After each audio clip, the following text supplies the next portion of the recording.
Boa tarde a todas, todos e todes. Quero agradecer a participação do professor Demiano no nosso ciclo de debates. Esse já é o nosso terceiro ciclo, né? E quero também agradecer a participação e a colaboração das colegas de outras disciplinas, que é a professora Márcia Regina, que está aqui, e Valéria Bastos. Vou passar a palavra para elas também darem boas-vindas e depois eu faço a apresentação do professor e passo a palavra para ele. Obrigada.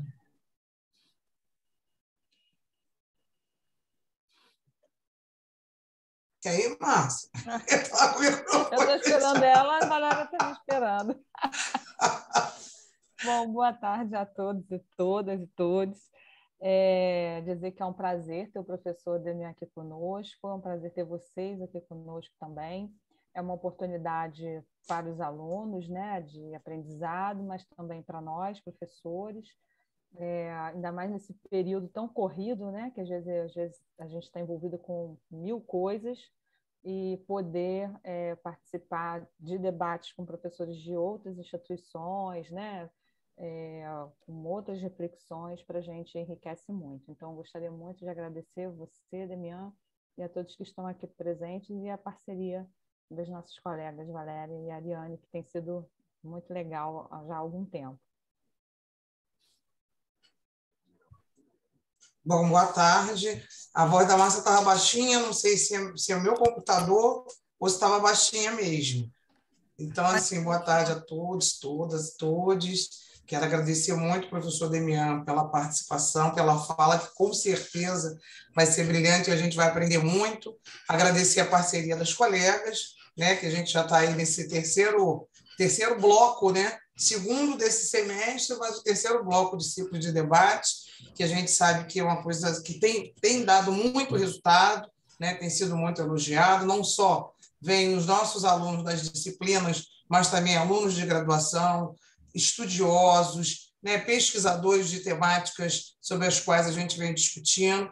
Então, a gente considera que realmente é aquela máxima de time que está ganhando não se mexe, né? Então, assim, a gente só quer agradecer e aprender um pouco nessa tarde, que com certeza será brilhante e vai agregar muito às nossas reflexões. Tá? Um abração para todos e sigamos, né? Obrigada. O professor Demian, ele é professor de História Contemporânea do Bacharelado em Políticas Públicas da Universidade Federal Fluminense e vai fazer hoje a aula sobre neofascismo e a agressão russa à Ucrânia. Desculpa. Quero agradecer mais uma vez ao professor e a todos os alunos que vieram e que estão aqui prestigiando a nossa aula.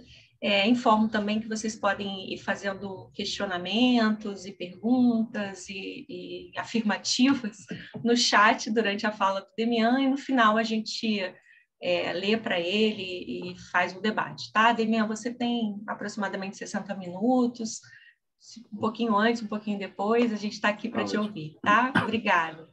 Então, uma boa tarde para todos, todas e todos aqui. É um prazer estar aqui, estou feliz de estar aqui, de ter ficado de aula na semana passada, porque eu tive uma consulta médica de última hora, conversei com a professora Eliane, a gente conseguiu adiar a atividade. Estou bem feliz de estar aqui e vou, enfim, mais ou menos fazer uma fala. A gente vai discutir a noção de fascismo, neofascismo, discutir isso conceitualmente, e a gente vai se aproximar do conflito atual, né, na Ucrânia, essa guerra, né? E a gente vai justamente discutir a partir desse tema que apareceu como uma das razões, né, desse conflito, dessa guerra, e a gente vai tentar se aproximar desse assunto. Como é que eu cheguei nesse assunto, né? Eu tenho um projeto de pesquisa que eu desenvolvo desde 2017, que eu estou estudando o processo de ascensão do conservadorismo no mundo inteiro. E aí eu tenho dedicado a maior parte da minha pesquisa a discutir um pouco pensamento político conservador, pensamento político de direita. Então, eu já fiquei um bom tempo dedicado a estudar neoliberalismo, as teorias neoliberais, a ler os autores neoliberais, e também o tema do fascismo. E eu acabei me dedicando bastante a essas duas, né, tradições da direita, para estudar, porque me pareceu que eram assuntos sobre os quais muita gente fala sem estudar, né? Inclusive no campo da esquerda, onde eu me situo do ponto de vista ideológico, né? É muito comum, né, que se façam afirmações tanto sobre neoliberalismo, principalmente sobre fascismo, até mais, porque neoliberalismo ainda chega a se estudar alguma coisa, mas fascismo mais ainda.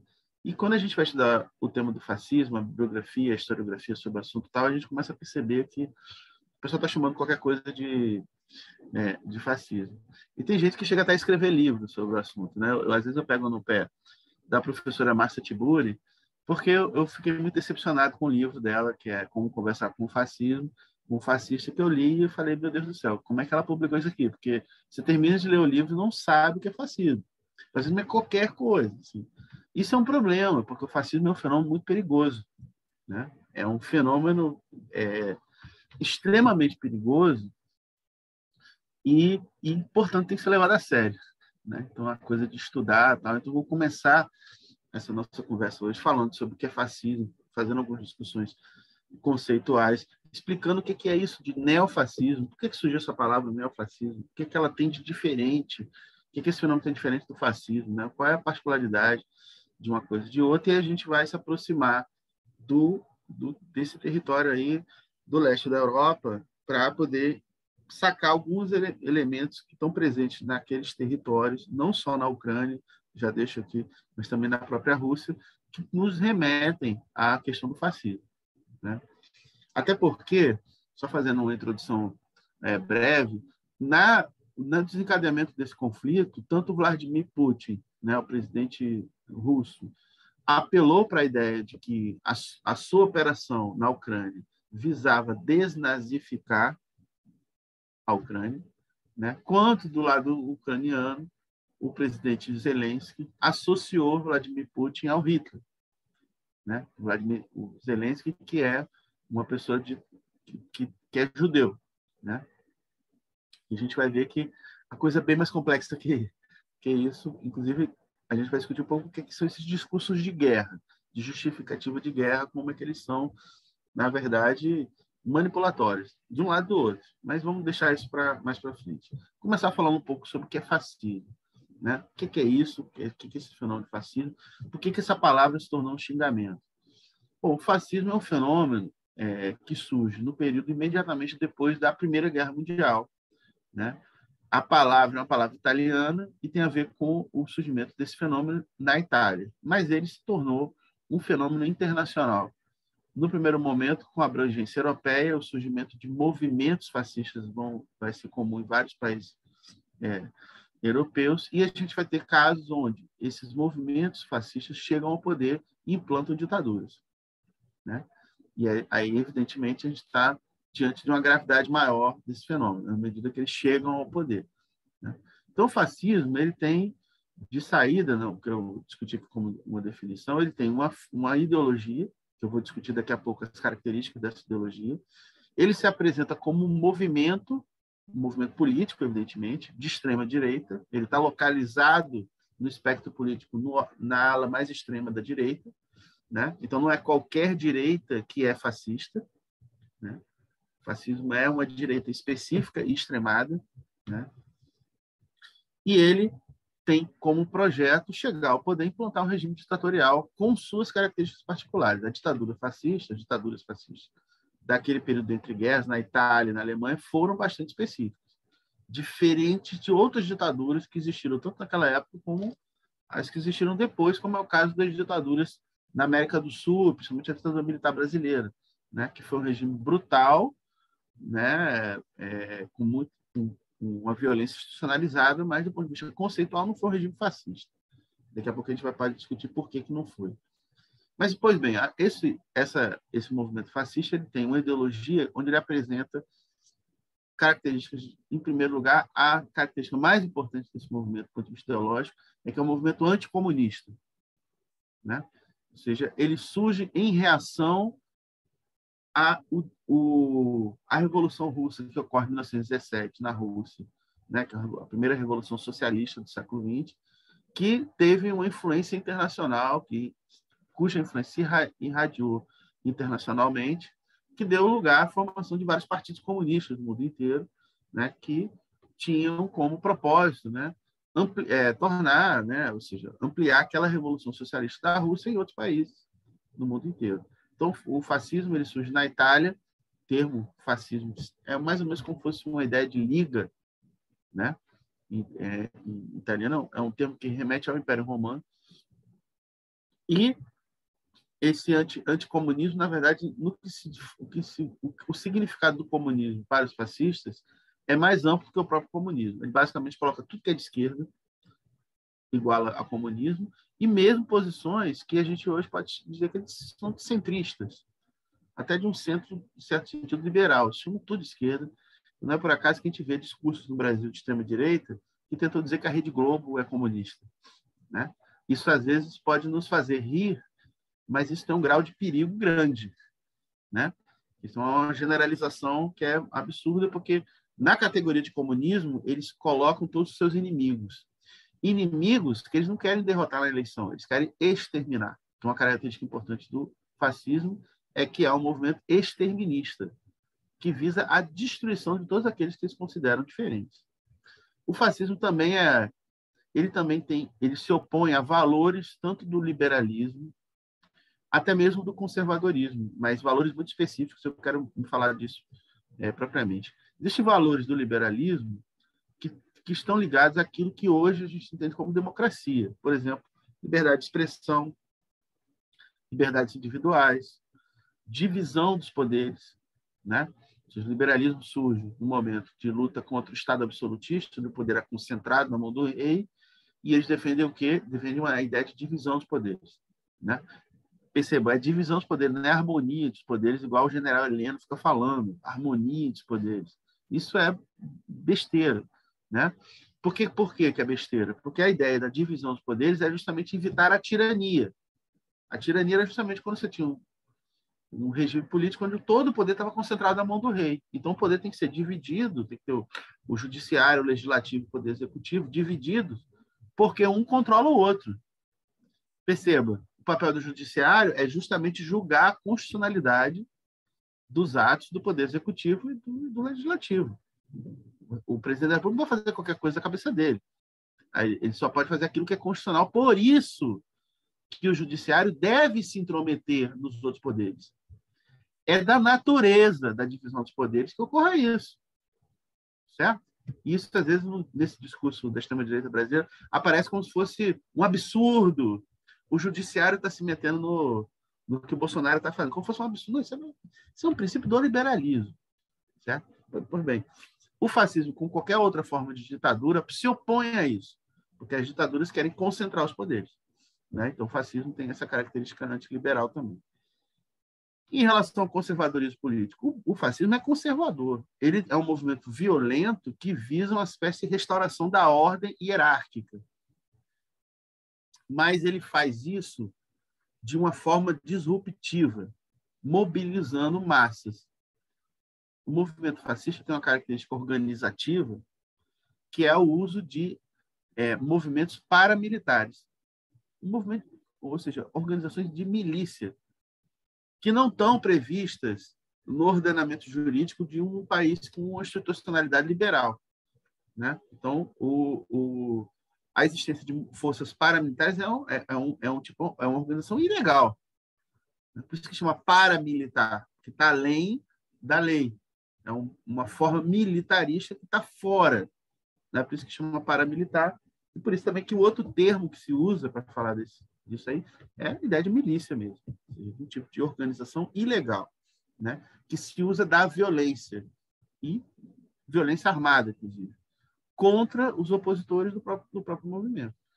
Essas milícias fascistas, quando surgem na Itália, depois o fascismo vai se generalizando, vai aparecendo em outros países da Europa, geralmente elas são patrocinadas por classes proprietárias, né, por capitalistas que bancam essas milícias para destruir movimentos sindicais, movimentos de greves, por exemplo, são reprimidos de forma violenta por esse tipo de ação. E aí é interessante pensar o seguinte: o Estado ele dispõe de forças coercitivas.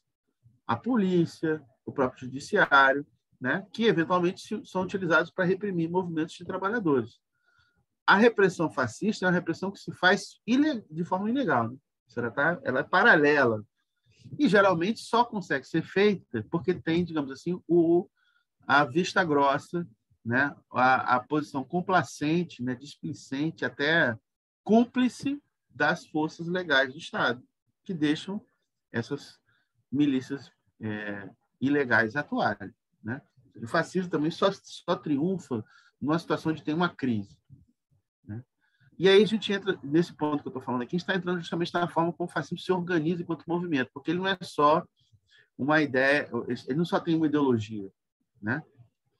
Ele também tem uma forma organizativa.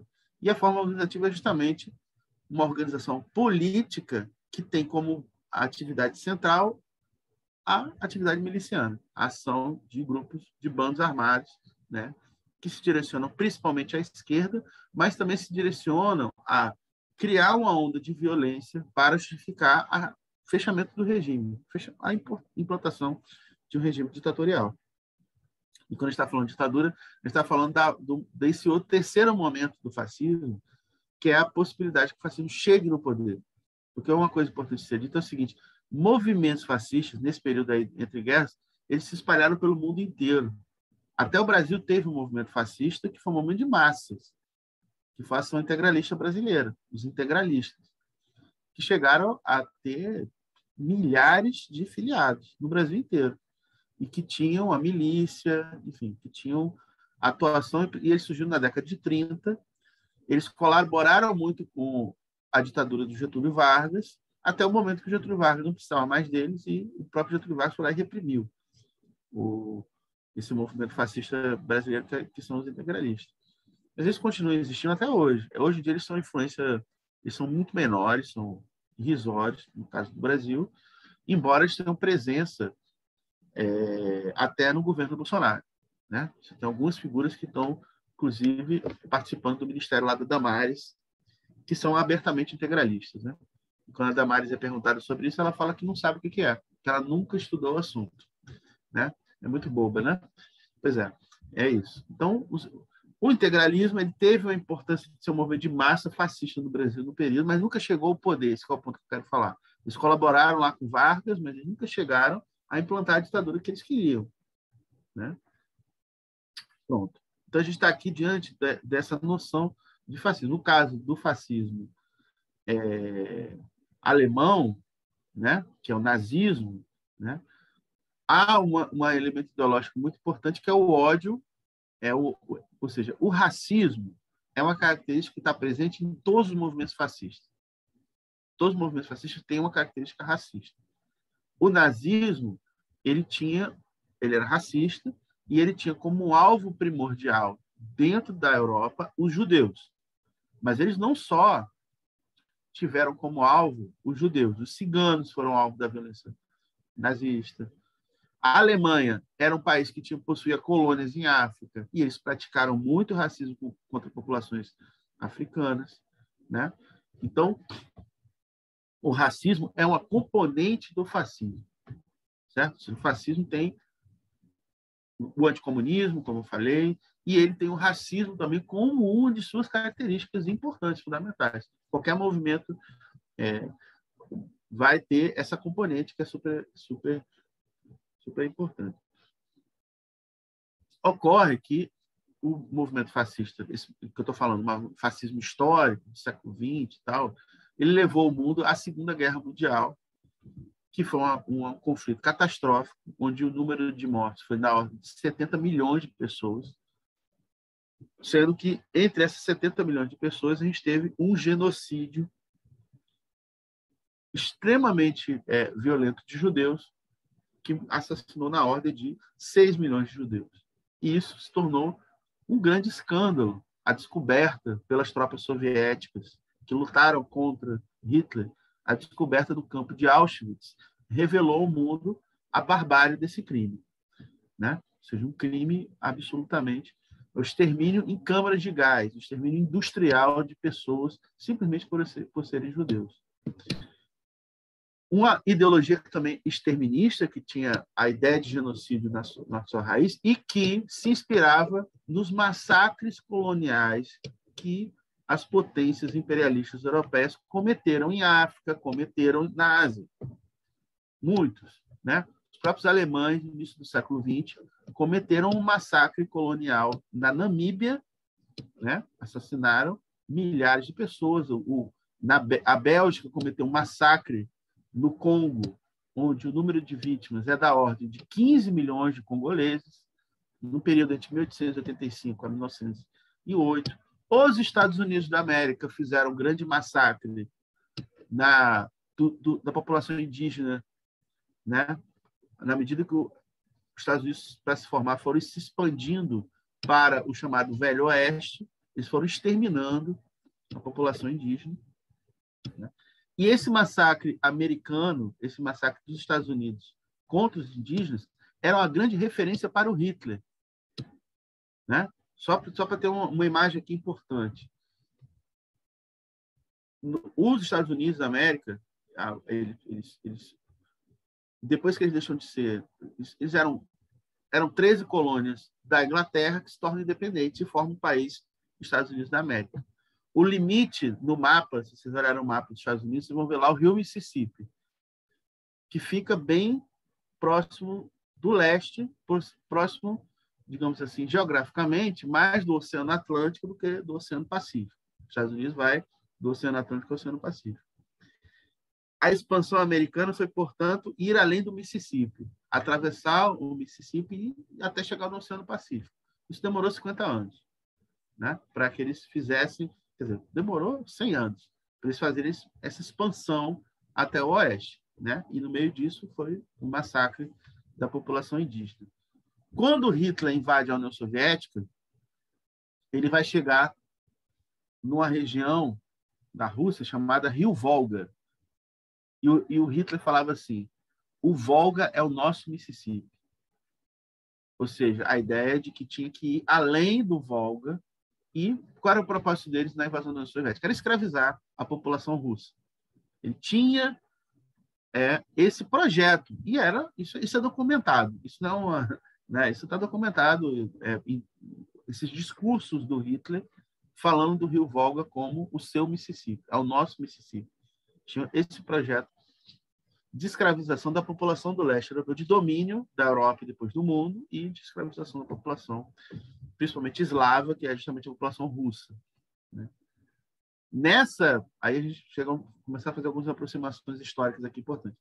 Nessa invasão nazista da União Soviética, um dos países que eles invadem é a Ucrânia, né? E a Ucrânia, o que acontece na Ucrânia? A Ucrânia vai ter uma população que vai sofrer muito com essa ocupação nazista. Haviam muitos judeus na Ucrânia. Então, ali na Rússia e na própria Ucrânia, você tem assim vários alvos do Hitler.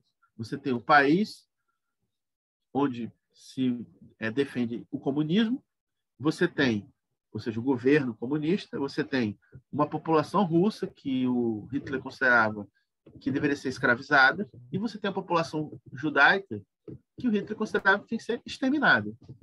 Então, por isso que é um alvo ali importante. Só que o que ocorre quando os nazistas invadem a Ucrânia? Dentro da população ucraniana, você vai ter setores simpáticos ao nazismo. Simpáticos ao nazismo.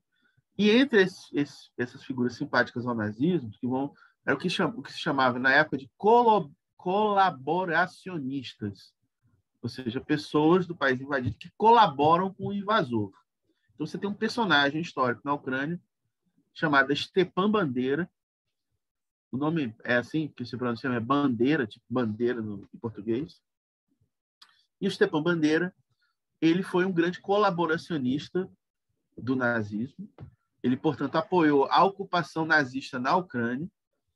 Ele foi nomeado para dirigir um batalhão nazista na Ucrânia que praticou extermínio de população judaica,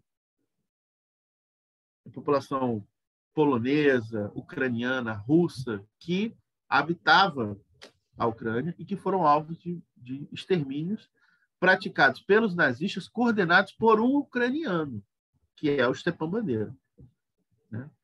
Isso é muito importante porque o que a gente vai ver, o que é hoje a extrema-direita ucraniana e principalmente os neonazistas ucranianos, eles basicamente são pessoas que cultuam o Stepan Bandeira. Isso é muito importante lembrar. Ou seja, eles têm como herói nacional um personagem histórico que é responsável por massacres, por colaborar com o nazismo e responsável por massacres de população judaica dentro da própria Ucrânia. Olha que coisa interessante. A Ucrânia, quando tem a Revolução Russa, ela não existia como país independente. Quem teve a ideia de criar a Ucrânia e de tornar a Ucrânia um país independente, que ia fazer parte da União Soviética, como é o nome? União das Repúblicas Socialistas Soviéticas. Ou seja, além da Rússia, você tem outras repúblicas socialistas que compunham a União Soviética. A ideia de criar a Ucrânia foi do Lenin, a liderança da Revolução Russa. O Lenin que teve a ideia de criar a Ucrânia. E era por isso que, na época da União Soviética, na Ucrânia, existiram várias estátuas, monumentos ao Lenin. Cheio de estátuas do Lenin no território ucraniano, porque ele era tido como uma espécie de criador da Ucrânia, percebe? Por ter apoiado que os ucranianos tivessem seu próprio país, se autodeterminassem como o próprio país, e eles foi isso que aconteceu. E eles, como eles fizeram também uma revolução socialista, faziam parte da União Soviética. Então, olha só, o conflito entre duas figuras históricas importantes. Uma que é um russo, que é o Lenin, mas ele foi importante na criação da Ucrânia, na criação desse país chamado Ucrânia, né? E por isso ele era tido como uma figura importante para a nação ucraniana. E você tem outra figura, que é o extremo oposto do Lenin, que é um colaboracionista do nazismo, que é o caso do Stepan Bandeira. Pois bem, mas nesse cenário aqui, eu quero chamar a atenção, ó, o Lenin morre lá em 1924. Né? O Stepan Bandeira, ele sobrevive à Segunda Guerra Mundial, ele vai se tornar uma espécie de protegido dos Estados Unidos. Né? Isso é complexo, porque na Segunda Guerra Mundial, contra o Hitler, houve uma unidade de países capitalistas e a União Soviética. A frente militar foi União Soviética, Estados Unidos e Inglaterra. Eram os chamados aliados contra o Terceiro Reich, aliado da Itália fascista e do Japão. Né? Essa aqui foi a Segunda Guerra Mundial. E quem vence são os soviéticos, os americanos e os ingleses. Eles que derrotam o nazismo. Né? Derrotam o nazismo militarmente e revelam ao mundo um crime da magnitude que foi o Holocausto de judeus. Então, a derrota do nazismo na Segunda Guerra Mundial é um momento onde a palavra fascismo, isso é muito importante agora, gente, a palavra fascismo, a palavra nazismo, passam a significar uma coisa abominável. Por que eu falo que só com a derrota militar? Porque quando a ascensão do fascismo na Itália nos anos 20 e do nazismo na Alemanha nos anos 30, você tem um setor importante da direita internacional que simpatiza com o fascismo. Pessoas que, assim, por exemplo, o caso de um personagem do Partido Conservador Britânico que chegou a ser primeiro-ministro várias vezes e foi primeiro-ministro da Inglaterra no contexto da Segunda Guerra Mundial e que, portanto, fez parte da coalizão com a União Soviética e com os Estados Unidos contra Hitler, que é o caso do Churchill. Winston Churchill, que era um membro do Partido Conservador Britânico, na década de 20, ele tecia vários elogios ao Mussolini e à Itália fascista. Ele considerava que os italianos, que os fascistas italianos, tinham conseguido um antídoto contra o comunismo e que, por isso, deviam ser celebrados. Né? Então, você tem... Esse é o caso emblemático, que é o Churchill, que é uma figura importante do pensamento conservador. É uma liderança conservadora reivindicada pela direita até hoje. E ele foi alguém que manifestou mais de uma vez, mais de uma ocasião, simpatias ao fascismo, né? E ele tratava a União Soviética como a pátria bolchevique, judaico-bolchevique. Ele meio que tinha um toque antissemita também, contra judeus também, o Churchill. Isso depois foi apagado, porque na Segunda Guerra Mundial ele cumpriu um papel importante. Está à frente de um país que também lutou contra o nazismo. Então, ele conseguiu dar uma apagada um pouco nessa sujeira da sua biografia. Enfim, e ele também foi responsável por massacres coloniais também, o Churchill, né? Principalmente na Índia. Tem uma grande fome na Índia e o Churchill é diretamente responsável por isso, né? Mas, enfim, ou seja, e o próprio imperialismo britânico, tal como esse imperialismo americano que produziu o massacre da população indígena, o imperialismo britânico também era tido como referência para o Hitler. Ele olhava esses modelos de imperialismo, de colonialismo, e tinha como... Ou seja, ele formulou o seu projeto nazista e tinha nisso algumas de suas fontes. Então, só para chamar a atenção, é o seguinte, outra figura, eu falei do conservador, tem um liberal britânico chamado David Lloyd George, precisa decorar esses nomes, eu estou dando indicações aqui que são importantes, que também teceu elogios ao fascismo e ao nazismo. Lloyd George, que era líder do Partido Liberal Britânico, chegou a ser primeiro-ministro também, ele viajou à Alemanha em 1937 e escreveu um texto que vocês encontram na internet, fazendo elogios ao nazismo e dizendo que não conhece no planeta Terra um povo mais feliz do que o povo alemão, naquela época submetido à ditadura do Hitler. Então, o que eu estou chamando a atenção é que, no período dos anos 20 e 30, além daquelas próprias pessoas que se afirmavam como fascistas, você tem figuras emblemáticas da direita internacional, da direita europeia, que manifestavam simpatia pelo fascismo. Vamos falar agora de empresários. Henry Ford, da famosa fábrica de automóveis Ford.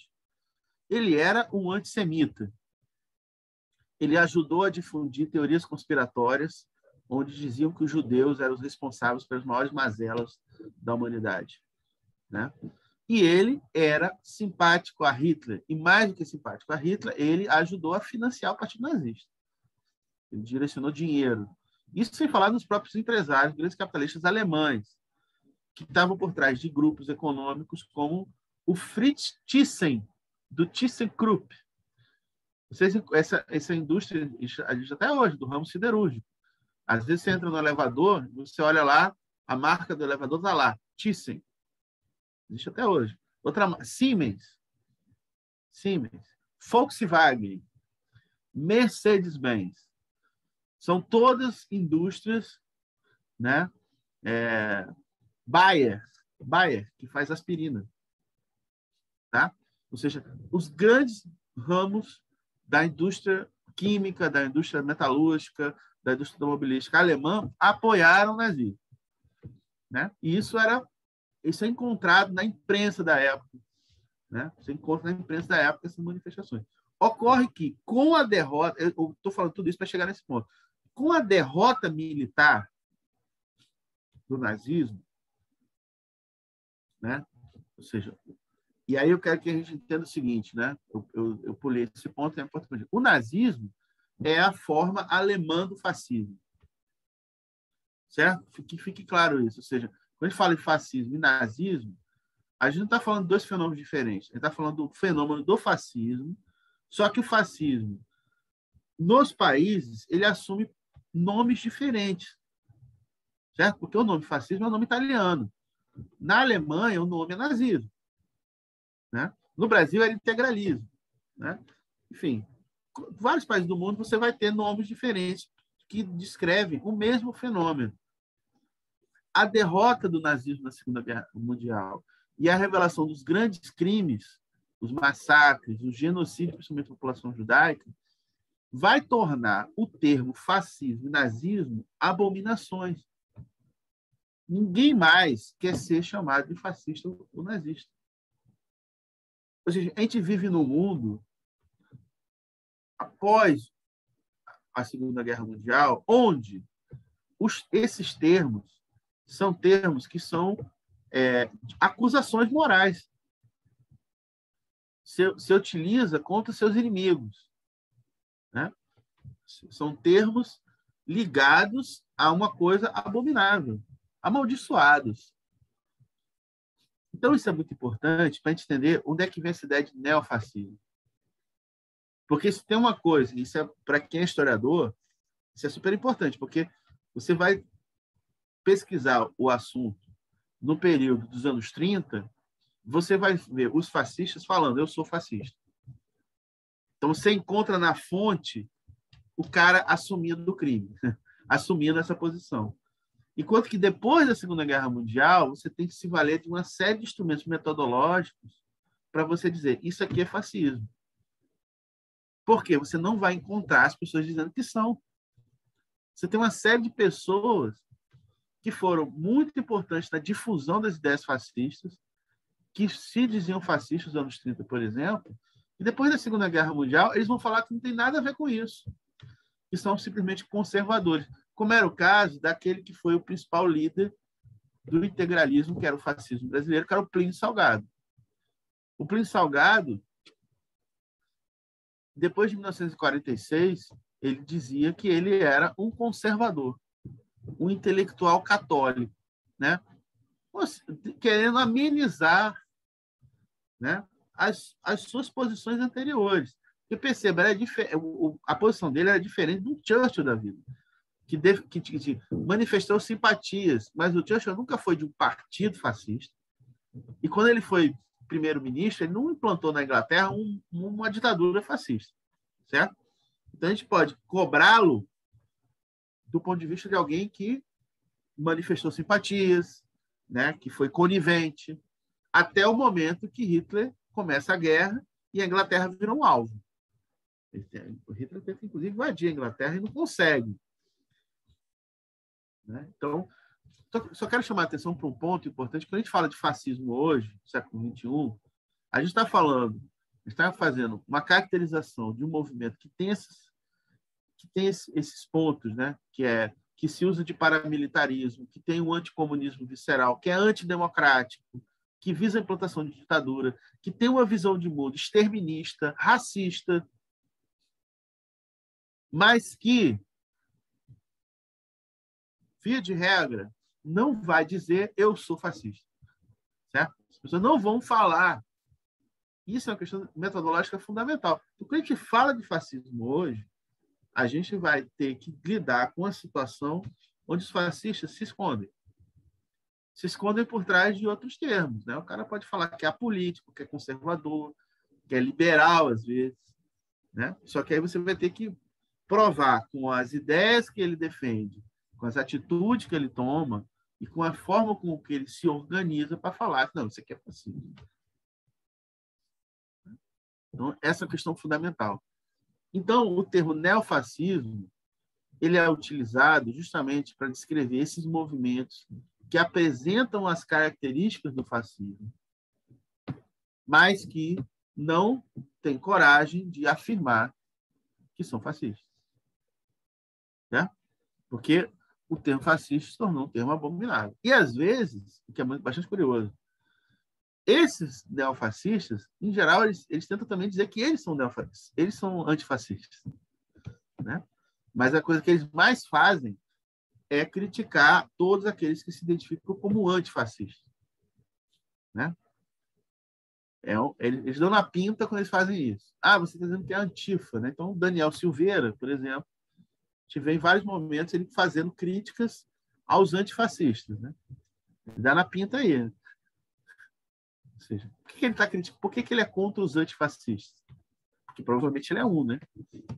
Onde é que o cara, né, se expõe aí? Então você tem que ter instrumentos metodológicos, fazer mediações para identificar esses personagens e, ó, não é por acaso que ele está falando isso. É porque ele está se sentindo implicado da acusação de fascismo porque ele tem uma prática fascista. Né? O cara não fez só críticas ao Supremo Tribunal Federal. Ele estimulou que os ministros fossem espancados. Né? Isso é outra coisa. Né? É outra coisa, totalmente diferente. né? De criticar o Gilmar Mendes, eu já cansei de criticar o Gilmar Mendes. Agora, defender que tem que pegar o Gilmar Mendes e dar um pau nele, bater no cara, é outra coisa. Né? É totalmente diferente. Então, estamos falando de coisas de natureza distinta. Né? O fascismo ele tem essa visão exterminista, ele quer exterminar todo mundo que pensa diferente. Né?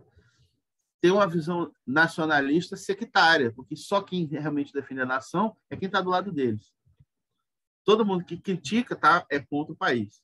É contra, no caso do Brasil, e aí a gente chega no conflito lá na Ucrânia, agora, para a gente entender mais ou menos o que aconteceu. Bom, gente, o que é aquela região do planeta Terra, do leste da Europa, da Rússia e do leste europeu hoje? O que é hoje? Hoje é um mundo pós-soviético. A União Soviética foi uma tentativa de socialismo que durou 70 anos. Que teve vários problemas. Certo? Muitos problemas. Muitas falhas. Isso daria não uma outra aula, talvez um outro curso. Só para falar disso. Certo? Mas o que é importante citar é o seguinte. O fim daquele socialismo ali, ou seja, o fim da União Soviética, a desagregação da União Soviética, criou um ambiente, um território no leste da Europa e na própria Rússia, onde se difundiram e se organizaram por todo aquele território movimentos de inspiração fascista. Eu não estou falando só da Ucrânia, não, tá? A gente está falando de várias daquelas localidades. Movimentos esses que, como toda aquela região na Segunda Guerra Mundial, foi a região do grande conflito. Gente, para vocês terem ideia, foram 20 milhões de russos que morreram na Segunda Guerra Mundial. 20 milhões. Foi o país que mais perdeu gente na Segunda Guerra Mundial, foi a Rússia. Né? Mas na Polônia, a população de origem judaica na Polônia era imensa. Uma grande parte das vítimas do nazismo eram judeus poloneses. Toda aquela região, ucranianos, né? Enfim, toda aquela região foi alvo de holocausto, de criação de campos de concentração, de campos de extermínio. O termo nazismo é um termo traumático para aquela região, porque remete a esses massacres. Só que a Segunda Guerra Mundial acabou em 1945. São pouquíssimas pessoas que viveram aquele período. E muitas pessoas viveram o que foi pós Segunda Guerra Mundial, que foi em todo o leste da Europa dominado pela União Soviética, né?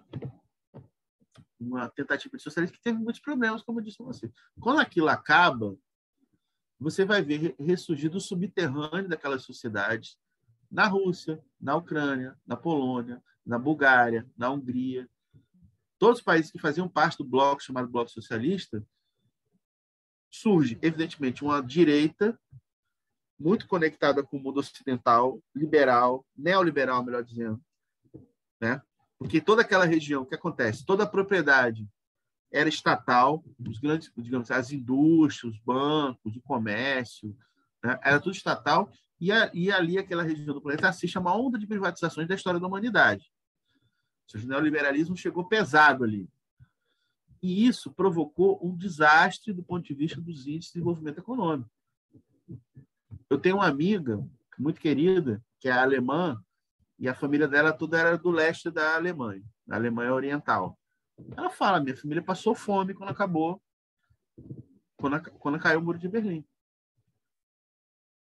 Ela fala, ou seja, para muitas pessoas, aquele sistema soviético tinha problemas, mas o fim daquilo criou uma situação de desespero social. E essa situação de desespero social foi aproveitada por vários movimentos de extrema-direita em vários países. Em alguns desses países, esses movimentos tiveram alguma expressão, mas não conseguiram, digamos assim, chegar ao poder. Mas eles apareceram ali, isso é importante ser dito. Então, por exemplo, na Rússia, para a gente começar a falar um pouco de fascismo na Rússia, ou seja, a União Soviética acaba e quem governa no primeiro momento a Rússia, né, é o Boris Yeltsin, que era uma figura conhecida por ser um cachaceiro, né, um cara que bebia muita vodka, era meio, né, fazia umas atrapalhadas. Mas, além disso, o que ele fez? Ele coordenou um processo de privatização brutal lá, que vendeu todas as empresas estatais e criou uma camada da sociedade russa que são chamados oligarcas, que são os grandes capitalistas russos, que é quem ganhou as empresas. Que eram todas estatais, eles compraram as empresas estatais e se tornaram magnatas. Os anos 90 foram anos onde se cresceu muito o número de máfias na Rússia. E eram máfias cujas cabeças dessas máfias eram esses oligarcas, né? E esse pessoal, às vezes, se matava, né? Tinha conflitos, tal, não sei o quê. O Vladimir Putin, ele é um personagem que ele aparece. Ele era um agente do serviço secreto russo, chamada KGB, né? E quando ele ascende, ele vai virar primeiro-ministro pela primeira vez, ou seja, ali na virada dos anos 90 para os anos 2000, ele é uma pessoa ou seja, quem simpatizava com a figura dele? O Ocidente, os Estados Unidos da América, o Partido Republicano. O Vladimir Putin apoiou a guerra do Bush contra o Iraque, a chamada Guerra ao Terror. Ele esteve alinhado nessa posição. Claro que as coisas mudaram de lá para cá, mas é importante situar isso, né? Então, ele emergiu ali na Rússia, naquele momento, como uma figura que representava a ocidentalização da Rússia. Tinha outras coisas na Rússia que emergiram nos anos 90, entre elas o movimento tipicamente fascista que chamava de nacional-bolchevismo. Era um movimento que tinha uma bandeira, que era uma bandeira igual à bandeira nazista, ou seja, aquela bandeira vermelha com um círculo branco no meio. O círculo branco representa o nacionalismo. E, em vez de ter a suástica, tinha a foice e o martelo. O que é que eles reivindicavam? O Stalin e o fascismo. Eles tentavam criar uma ideia de um hibridismo entre essas coisas. Quem participou desse movimento nacional bolchevique nunca chegaram ao poder, tá? Não existe hoje em dia. Mas eles, por exemplo, o Kasparov, que era um campeão internacional de xadrez, desde o período lá da União Soviética, ele virou uma figura desse movimento nacional bolchevismo. Só que tem um outro personagem que é mais importante, que é importante até hoje na extrema-direita internacional, que é um cara chamado Alexander Dugin. Ele é fundador desse movimento nacional bolchevique. Ele, certamente, hoje no mundo, é o principal intelectual fascista do mundo. E ele ganhou uma influência importante, perigosa, digamos assim, no ambiente cultural da Rússia e principalmente do Estado russo. O que acontece? Ele foi fundador desse movimento nacional bolchevique, que durou mais ou menos uns 10 anos, que nunca foi nada demais, era uma pequena seita fascista. Só que em 1998 ele escreve um livro sobre geopolítica que causa grande impacto no meio militar russo. E até hoje é estudado nas academias militares russas. E ele depois vai se tornar professor da Universidade Estatal de Moscou, professor de filosofia. E ele tem vai exercer uma grande influência no establishment político russo e principalmente no establishment militar. Atualmente ele não está nem mais na Rússia, ele dá aula na Universidade de Xangai. Só que ele tem uma influência ainda grande em setores da extrema-direita internacional e, infelizmente, também é preciso dizer isso, em setores da esquerda latino-americana, gente muito com as ideias fora do lugar, né? Que observa um personagem que critica, por exemplo, o imperialismo americano e acha que ele é aliado. E não percebe que ali você tem que estar diante de um personagem que é um estrategista do imperialismo russo, né? Ou seja, a crítica dele ao imperialismo americano é porque ele defende outro imperialismo, né? É preciso citar isso. O Dugin é uma figura muito perigosa, né? Que tem contatos em alguns setores de esquerda, principalmente na América Latina. Ainda é bom que se diga também, é um contato com figuras que têm algum grau de marginalidade, né? Não são pessoas super influentes, tal, mas é importante situar isso, porque engana, porque chega com um discurso que é contra os Estados Unidos, que é contra o multiculturalismo americano, né? E aí o pessoal acha, pô, então isso aí eu acho que é legal, né? E aí acaba embarcando ele. Então, o Dugin, ele é a figura que é importante para a extrema-direita russa, até hoje, que tem alguma influência no establishment do governo do Vladimir Putin, já teve mais, hoje tem menos, mas que ainda continua tendo influência intelectual, ou seja, suas ideias, não a figura dele propriamente dita, certo? Mas suas ideias ainda são estudadas nas academias militares, em gente que exerce influência na administração do Vladimir Putin, porque também na mídia ocidental parece que o Putin é um ditador solitário que governa a Rússia com mão de ferro. Gente, isso é tosco. Ou seja, nem as ditaduras fascistas eram regimes que uma pessoa só dominava tudo. Certo? É sempre um staff, é mais gente. Aquela figura ali é a figura que aparece. Ou seja, o nazismo não era só Hitler, tinha uma equipe de nazistas lá. Embora ele fosse a liderança. Então, ou seja, qualquer forma de governo nunca é uma personagem só, né? Porque é mais fácil você satanizar o sujeito, né? Mas olha só, independente disso, o Putin é uma figura muito complicada e há influência, né, de ideias de natureza fascista ali presente dele. Quer dizer que o Putin é um fascista? Não. Não é. Esse é um ponto. Não é. Porque não basta que você tenha no governo a presença de pessoas influenciadas por ideias fascistas para que aquilo seja fascismo. O caso da Ucrânia é um pouco mais complicado. E aí a gente vai chegar agora no caso da Ucrânia. O que ocorre na Ucrânia?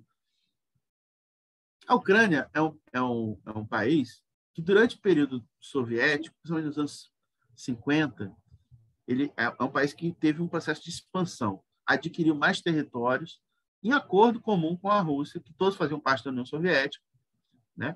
Então, teve um certo expansionismo. A parte do leste da Ucrânia, né, foi uma ampliação da Ucrânia naquele período ali dos anos 50.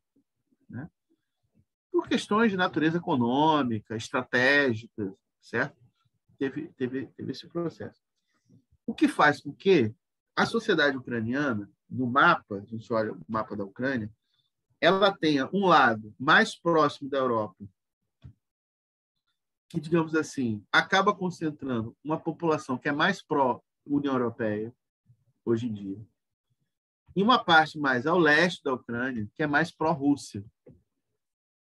Isso teve por trás do conflito militar que ocorre em 2014, quando uma região da Ucrânia chamada Crimeia foi, digamos assim, objeto da disputa, e a Rússia vai lá e anexa a Crimeia, depois de uma intervenção militar, né, de uma ação militar da Rússia naquela região. Por que essa ação militar ocorre?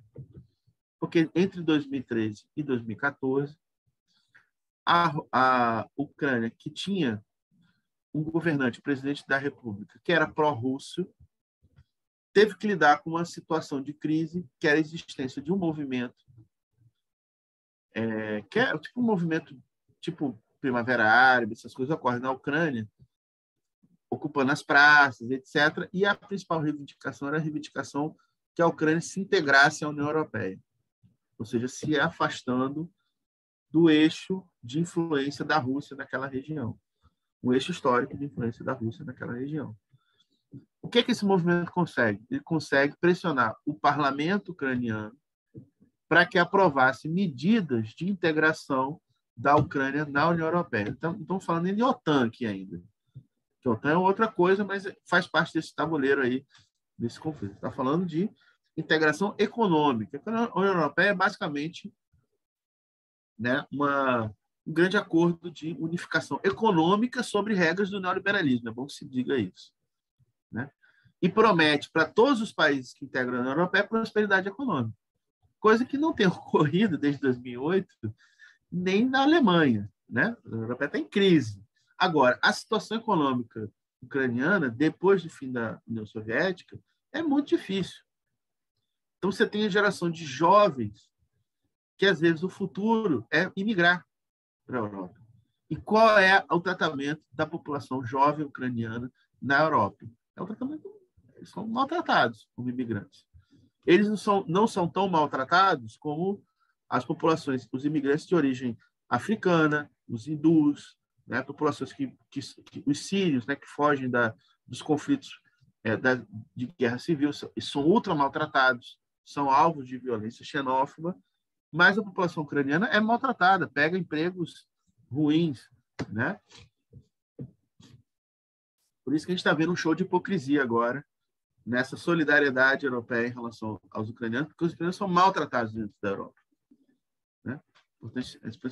Estou colocando vários elementos para a gente ver como é complexo esse conflito e como a gente não está no jogo de mocinhos contra bandidos. A gente está num jogo complexo e, no meio dessa complexidade, a gente tem um negócio chamado renascimento do fascismo. E aí a gente vai ver como o troço é muito complicado. Esses protestos que pediam a integração da Ucrânia na União Europeia, eles conseguem pressionar o parlamento em 2014 para que tomasse medidas de integração. E aí o presidente da República, que era um presidente pró-russo e que tinha sido eleito com apoio justamente da região do leste da Ucrânia, ele simplesmente decide encerrar as negociações com a União Europeia. E o que acirra esses protestos? Numa praça em Kiev, a capital da Ucrânia, chamada Maidan. Protestos que ficaram conhecidos como Euromaidan. Euro porque tem a ver com a reivindicação de integração à União Europeia. Maidan porque é o nome da praça, Euromaidan. Esses protestos são extremamente reprimidos pelas forças do Estado, né? Tropa de choque, né? Vão lá, reprimem bastante. E aí ocorre processos de reação a essa repressão. E quem é que toma frente a essa reação? Aí que o problema começa. Tem uma tradição europeia muito complicadinha, que é a tradição de violentas torcidas de futebol. Isso tem muito forte. O que a gente vê no Brasil de pancadaria de torcida de futebol é brincadeira de criança, porque lá na Europa o negócio é muito mais pesado. E nessas torcidas organizadas há uma forte presença de neonazistas. Isso aí está na Inglaterra, está na França, na Alemanha, todo país que tem futebol, certo? Na Ucrânia, em todo lugar tem isso, certo? Só que o que acontece? São chamados ultra. Eles são apelidados assim, pela imprensa de ultra, são os ultras. Eles começam a organizar a resistência contra essa repressão ao movimento chamado Euromaidan em Kiev. E quem começa a se organizar nesses movimentos é a extrema-direita neonazista, que tem como herói Stepan Bandeira, o colaboracionista do nazismo. E aí se formam grupos, né, que existem até hoje e que estão participando desse conflito e que, mais importante do que estarem participando desse conflito, estão cada vez mais armados, porque estão recebendo armamento vindo de quem? Da OTAN, para resistir contra a guerra, ou seja, a agressão russa, certo? E eles estão cada vez mais armados. E aí, entre esses grupos, tem um grupo que chama-se Pravi Sector, que significa setor direito, que não é esse direito, não é porque eles são uma organização de extrema-direita, é porque eles faziam a proteção da parte à direita na Praça Maidan. E esse grupo é simplesmente neonazi.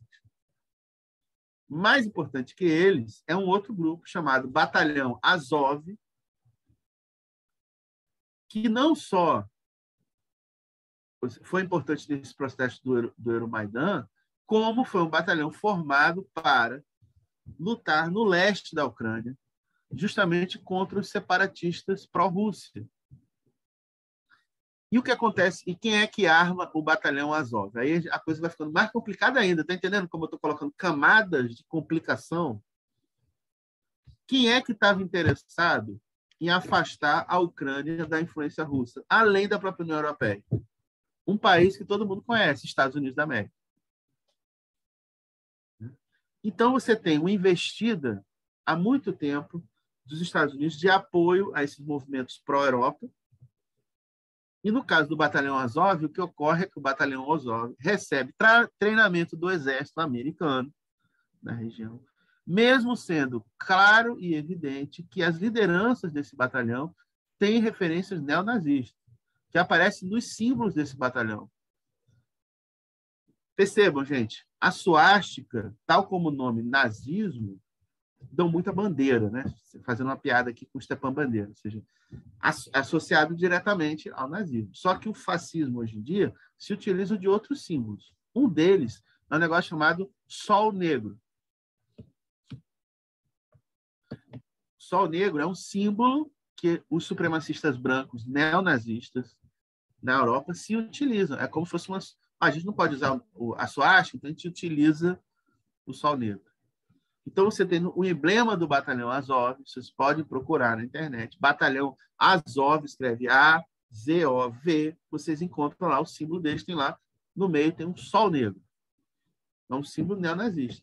Esses caras foram não só treinados pelo exército americano, como depois eles foram incorporados ao exército regular da Ucrânia. Então, eles são não uma força... Hoje, não são mais considerados uma força paramilitar, eles são uma força do exército ucraniano.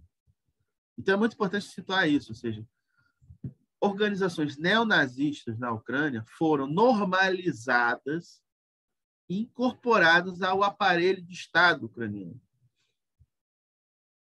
Isso é muito importante de falar. Importante de falar para a gente entender outras dinâmicas que ocorrem depois de 2014, os protestos do Euromaidan. Esses protestos do Euromaidan eles acabam levando à destituição do presidente pró-Rússia,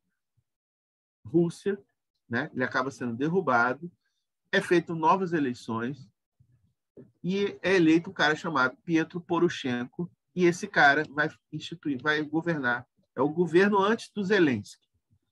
Era um governo de extrema-direita, apoiado por essas milícias neonazis que emergem nesse protesto do Euromaidan, certo? É sob seu governo que ocorre essa incorporação do Batalhão Azov ao exército ucraniano. E o que ocorre com a esquerda ucraniana? Ela é composta na ilegalidade. Além do Partido Comunista Ucraniano, existem outras organizações de esquerda menores, né? Até de centro-esquerda, etc. Elas foram paulatinamente sendo postas na legalidade, e as que continuavam operando na legalidade foram colocadas na legalidade agora com a guerra pelos Zelensky. Então, o que a gente tem do ponto de vista do regime político ucraniano atual? A gente tem um regime político que normalizou, que incorporou, que tornou normal agrupamentos explicitamente neonazistas e proibiu o funcionamento das organizações de esquerda. Isso é importante se situar, porque na propaganda ocidental, o que se diz é que é uma luta da democracia ucraniana contra a ditadura do Vladimir Putin. Vocês já perceberam que eu não tenho nenhuma simpatia pelo Vladimir Putin. E que eu também não estou dizendo que a Rússia é uma democracia, porque também não é. Ok? Mas tem uma coisa que não tem democracia na Ucrânia também. E na Ucrânia o que ocorreu foi isso, foi que o fascismo, os fascistas ucranianos, eles entraram no regime político, no aparelho de Estado, no exército, nas forças de segurança, como alas dessas forças de segurança. E há também o funcionamento com, tipo assim, dessas milícias, que são paramilitares, que também continuam a agir e que, enfim, que fazem parte da cena da Ucrânia desde 2014 até hoje. Estão aí presentes na construção política. Aí a gente chega em outros pontos polêmicos. Isso faz com que a gente possa dizer que a Ucrânia é um país neonazista? Não. Porque esses neonazistas, embora eles tenham sido normalizados, as suas organizações paramilitares tenham sido incorporadas no aparelho de Estado, eles não são majoritários. Eles não são majoritários.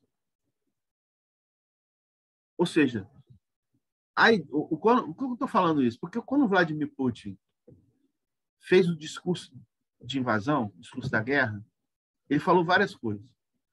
Primeiro que ele fez um discurso que ele condenou o Lenin, porque ele pegou esse fato histórico que eu falei para vocês, que a ideia da Ucrânia, de que a Ucrânia fosse um país independente, é do Lenin. É verdade isso. Ele fala isso aí, né? Você vê como como o legado soviético é pensado na Rússia atual.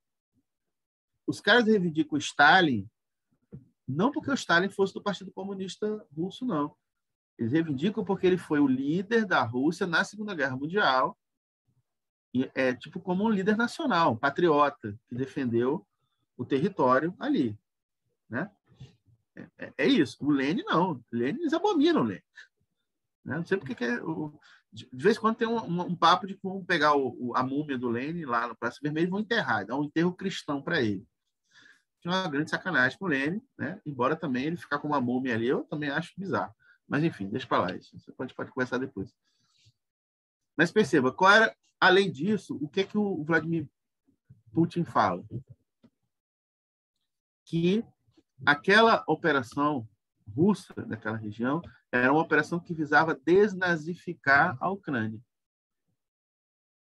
E aí, nesse ponto, o que ele está trazendo? Elementos que são verdadeiros. Tem nazistas na Ucrânia. Mas isso quer dizer que o Estado ucraniano, o regime ucraniano nazista, aí não. Percebe? É também uma propaganda de guerra do Putin. Do jeito que o Zelensky ele fez isso, né? Divulgou uma charge, né, no Twitter, onde aparecia o Putin apertando a mão do Hitler. Né? A Rússia que é nazista. Né? Ou seja, tem nazistas pró-Rússia? Aí onde é que eu estou falando? Tem também. Esse que é o ponto. O fascismo internacional ele não é uma coisa só no mundo inteiro. Ele é complexo, ele tem disputas internas entre a extrema-direita no mundo inteiro.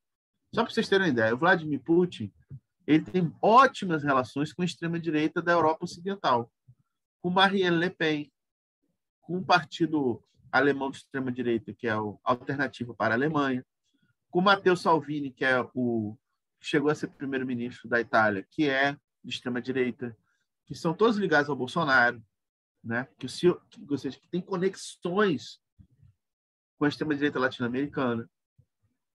Ao mesmo tempo que você tem o Viktor Orbán, que é o presidente agora, de novo, infelizmente, reeleito pela 5ª vez na Hungria. Tem relações boas com o Vladimir Putin. Agora, a extrema-direita do leste da Europa odeia a Rússia. A gente está falando do quê? Da extrema-direita ucraniana. A extrema-direita que hoje governa a Polônia odeia os russos. Então, não dá para dizer que você tem... Ou seja, não dá para dizer o Putin é o grande liderança da extrema-direita internacional. Não. Porque nessa posição do Putin tem um pouco de pragmatismo. Por que ele apoia a extrema-direita da Europa Ocidental? Porque ele quer enfraquecer a Europa Ocidental. E ele sabe que se a Marine Le Pen ganhasse as eleições na França, ela ia provavelmente querer tirar a França da União Europeia. E se a França sair da União Europeia, acabou a União Europeia. Porque os dois países mais importantes da União Europeia é a Alemanha e a França. Se sai, a França acabou a União Europeia. Então, é a visão estratégica dele. Não é porque ele tem uma afinidade ideológica necessariamente, perceba? Porque ele também tem aliança com a China. Ele também tem boas relações com a Venezuela, com Cuba. E é aí que uma parte da esquerda se confunde. Porque vê a Rússia tendo boas relações com a Venezuela, com a China. Aí fala, então o Putin é progressista. E aí, quando ele fala que vai desnazificar a Ucrânia, então ele está falando a verdade. E aí aí onde está o problema. No leste da Europa, no leste da Ucrânia, desculpem, você tem as regiões chamadas de separatismo, né? Ou seja, uma região ali que apoia uma integração à Rússia. Forças que dominam nessa região, algumas são abertamente neonazistas. Tem um negócio pró-russo que chama Grupo Wagner, que é dirigido por um ex-oficial do exército russo. Tipo assim, o cara é abertamente nazista, ele tem tatuagens, porque isso é uma característica dos nazistas, dos neonazis do leste da Europa, né? Os caras fazem tatuagem da suástica, aí eles nem escondem. E é tipo a liderança desse tipo de movimento. São movimentos que organizam mercenários. E aí é o ponto que interessa, inclusive, a gente. Tem atuação internacional, recruta gente no mundo inteiro. Tem um personagem brasileiro. Vou caminhar para o final aqui, tá, Ariane? Porque para abrir para o debate aqui, mas tem um personagem brasileiro, um cara chamado Rafael Luz Varg. Esse cara lá do Rio Grande do Sul, Ele apareceu na mídia em 2014, num dos protestos contra a Copa, a realização da Copa do Mundo. Ele apareceu lá, foi preso, um cara meio cabeludo e tal. E ele foi preso, foi entrevistado. E quando ele foi entrevistado, ele falou: não, quando eu sair da prisão, eu vou para a Rússia para lutar contra os ucranianos. Esse cara é um dos maiores difusores das ideias do Dugin no Brasil. Daquele cara que eu falei que o grande teórico neonazista. Ele recrutou gente no Brasil para lutar do lado da Rússia no conflito com a Ucrânia, em 2014. E ele foi, atualmente ele está preso, porque ele voltou para o Brasil para tentar recrutar mais gente, e a Polícia Civil do Rio Grande do Sul identificou ele e prendeu ele, está preso hoje. Do jeito que tem uma ala da extrema-direita brasileira, também ligada ao Bolsonaro, que é pró-Ucrânia. Por que vocês já viram o Daniel Silveira e até o Eduardo Bolsonaro falando que tem que ucranizar o Brasil? Palavra de ordem. Outra figura, a famosa Sara Genomini, ou Sara Winter, que é uma conhecida neonazista em São Paulo, que foi daquele grupo chamado Fêmen, que, não sei se vocês lembram dessa história do grupo Fêmen, que foi formada na Ucrânia. E que tinha aquela coisa, as meninas ficavam com o peito de fora e tal, todas loiras, modelos, né? E aí o pessoal foi investigar, tem uma colega que é jornalista, que é a Letícia Oliveira, ela foi investigar esse grupo. Ela é uma das maiores estudiosas desse tema no Brasil hoje. Ela falou, já sabia quem era a Sara Genomini, sabia que ela era ligada aos neonazis de São Paulo, e ela foi para a Ucrânia e ela voltou como fundadora do Fêmen no Brasil, fez alguns protestos contra o Bolsonaro e, de uma hora para outra, virou pró-Bolsonaro. E virou a grande militante contra o aborto no Brasil, Sara Genomini, Sara Winter. Ela faz parte dessa organização que tem no Brasil, pró-Ucrânia. Então, você tem na extrema-direita brasileira, você tem setores que são pró-Ucrânia e pró-Rússia. E aí você entende a dubiedade da política externa brasileira nesse conflito. Uma semana antes do Vladimir Putin invadir a Ucrânia, quem foi que visitou ele? O Bolsonaro. O Bolsonaro visitou o Vladimir Putin, falou que o Vladimir Putin estava interessado na paz.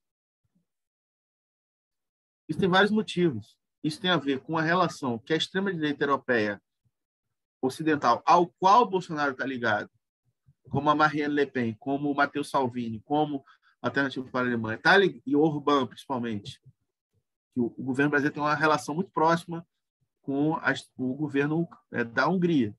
Está ligado com Putin, né? Mas também você tem esses grupos pró-Ucrânia. Então, tem uma dubiedade. Hoje, o que acontece? A posição as manifestações públicas do Bolsonaro, em geral, são pró-Rússia. Só que o Itamaraty, a política externa brasileira, como é que o Brasil vota na ONU, são mais pró-Estados Unidos e pró-Ucrânia. Então, você tem uma situação inédita na política externa brasileira. Se vocês conversarem com os colegas de relações internacionais, eles vão falar disso, que é uma coisa meio esquizofrênica. Você tem um governo fazendo manifestações pró-Rússia e um Itamaraty e os operadores da política externa pró-Ucrânia.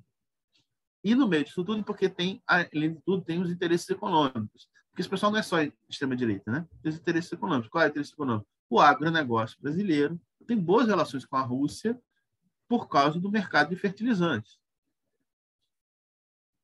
Percebe? Então, isso faz com que você tenha interesse do agro brasileiro interessados em manter boas relações com o Vladimir Putin. Então, a coisa é muito complicada. Certo? Então, para encerrar esse comentário aqui, o que eu quero dizer é o seguinte. No que se refere a neofascismo, neonazismo, como expressão do neofascismo, você vai encontrar isso na Ucrânia, mas vai encontrar isso na Rússia também. Esse é o ponto. E a acusação de ambos os lados de que o outro país é um país fascista é propaganda de guerra. Porque eles estão lá. Mas esses agrupamentos não são eles que governam esses países. Esse que é o ponto que eu estou querendo chamar a atenção. Certo?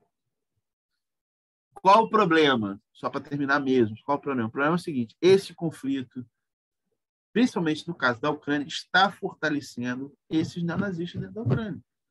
Porque está fortalecendo o prestígio deles internamente. E está se fortalecendo porque quem é que está recebendo as armas que estão sendo enviadas pela OTAN para lá? São eles, pô. Então, eles estão, hoje em dia, o que acontece? Eles estão mais armados. E eles estão ganhando maior prestígio junto à população. Ou seja, a situação é extremamente perigosa que a gente está assistindo ali, né? No que se refere a esse tema, que é o tema da nossa conversa de hoje. Então, vou abrir agora. Já vi que tem várias questões aqui que estão sendo feitas. E vou tentar responder as que eu conseguir. Tá bom, gente? Obrigado aí pela paciência de vocês. Demian, também estou aqui te dizer que foi incrível. Ou seja, acho que ninguém viu muito a hora. A gente ficou aqui, apaixonada na aula. E já vou te fazer o convite para o próximo ciclo de debates do ano que vem, você vir para dar uma aula para a gente sobre exatamente a queda da União Soviética. Tá bom. Já que hoje não pôde. Apoiado. Tá total, gênero, número e grau. Já está convidado para dar essa aula incrível para a gente. Assim, nossa, eu estou aqui, são tantas informações, né? Fica até difícil a gente... Eu fiquei aqui pensando, falei assim, gente, acho que eu não tenho nem pergunta, porque tem tanta coisa que eu queria ouvir mais. Assim. Eu vou ler aqui, a gente tem alguns comentários, né? Mas tem uma pergunta do João também. Vamos lá. A Monique tinha feito uma pergunta, mas você respondeu durante a sua apresentação, que era, professora, tá aqui, então hoje na Ucrânia ainda existem esses colaboracionistas, né? Sim, né? Acho que está respondido, né? E mais do que isso, né? Acho que é mais do que colaboracionista. O João, ele diz, gostaria de saber se o professor considera o fascismo e o nazismo os grandes temas da obra do Immanuel Wallenstein, e se teria sido a conferência que gerou o albatroz racista, a pedra de toque da sua obra. Eu conheço, eu li algumas coisas do Wallenstein, eu acho um autor muito estimulante e tal, mas eu realmente não conheço esse trabalho, vou até procurar, tá bom? Então não posso te responder isso. Obrigado. E a Mariana, que pergunta assim, entendi que o movimento neonazista não é maioria na Ucrânia, mas gostaria de saber se representa um número significativo. Há uma estimativa do percentual dos neonazis e seus simpatizantes na população ucraniana? E o setor pró-Rússia seria hoje minoria ou maioria? Uhum. Ela emenda outra pergunta. O Zelensky representa hoje os interesses de qual setor? Tá bom, ótimo. Então vamos lá, olha só. Quando tem a derrubada do governo pró-Rússia e entra o Poroshenko, que é o governo de extrema-direita, que é apoiado pelo governo de extrema-direita, tem uma organização que é propriamente neonazi, que é o Svoboda, o nome, né, em ucraniano é Svoboda, esse partido. Ele participa da eleição que elege o Petro Poroshenko, e eles têm uma pequena votação, eles elegem um deputado só, né? E esse deputado depois cai até em desgraça, porque ele vai ser envolvido em um grande escândalo de corrupção, né? E isso que faz com que vários setores da imprensa ocidental, como, por exemplo, o Guga Chakra, que é o comentarista de política internacional da Globo News, fale assim, é um absurdo falar de neonazismo na Ucrânia, porque o Zelensky é judeu e a organização que seria mais extrema-direita é uma organização que tem uma votação pífia, né? E o Zelensky é o cara que sucede esse governo Poroshenko, que é o governo mais de extrema-direita que existiu lá, né? Que foi mais pró essas organizações, essas milícias de extrema-direita. Eu acho que o cenário de guerra atual tem favorecido o crescimento desses simpatizantes das posições de extrema-direita. Esse é o ponto, esse é o alerta que eu dou. Acho que conflito de guerra, por quê? Porque quando se fala assim, vamos apoiar a resistência ucraniana contra a agressão russa, é uma situação trágica da Ucrânia. Às vezes as pessoas perguntam, e vem cá, qual é a saída? Eu falo, aeroporto. Porque um lado é pró-Putin, outro lado é pró-União Europeia. cara, vai embora. Tipo, é uma situação terrível, né? Principalmente pelo fato de que quem lidera muito dos movimentos de resistência são os neonazis mesmo. Então, a questão é essa. A questão é que a gente mede a influência desses grupos no ambiente político ucraniano, não só pelo percentual de votos que eles tiveram nas eleições. Que se for ficar só nisso, a gente vai concluir que eles são absolutamente minoritários, que eles não representam nenhum tipo de perigo. Quando, na verdade, a gente tem que olhar outros fatores, como, por exemplo, o fato de que a maior milícia desses grupos foi incorporada ao Exército e às forças de segurança. Então, houve uma normalização, tornaram-se normais na política ucraniana grupos abertamente neonazistas. Enquanto a esquerda é proibida, foi banida. Gente, tem episódios que não deu tempo de falar aqui, mas tem um episódio que é o seguinte, que acontece em 2015, que é o massacre de Odessa. Odessa é uma cidade que fica no leste da Ucrânia e que houve uma tentativa de organizar uma manifestação no sentido contrário ao Euromaidan, que era mais pró-Rússia. Quem organiza essa manifestação é o Partido Comunista da Ucrânia. E essa manifestação era organizada num prédio que tem em Odessa chamado Palácio dos Sindicatos, que é típico da construção arquitetônica da antiga União Soviética. Em várias cidades você tem um palácio onde todas as sedes dos sindicatos todos se concentram nesse lugar. Então, era o Palácio dos Sindicatos em Odessa. E essa manifestação ela é repelida e é alvo de uma repressão das milícias neonazis, que botam fogo no Palácio dos Sindicatos. E são mais de 20 pessoas mortas, entre elas uma mulher grávida. Um filho morre. Mulher grávida com bebê de colo. Ela estava grávida e estava com o bebê. E morre todo mundo queimado. Né? Não teve investigação sobre esse massacre. Ou seja, é um regime que tolera esse tipo de grau de violência. Dizer que isso é democracia é bizarro, não é democracia. Né? É a mesma coisa. Teve mais de 5 mil presos na Rússia protestando contra a guerra. Vai dizer que a democracia é isso? O pessoal protesta contra a guerra é preso? Eu também não é. Né? Eu estou falando que na Ucrânia, a violência desses grupos contra a própria população que manifeste qualquer simpatia pelo lado russo é brutal. Né? E isso vem de antes da guerra.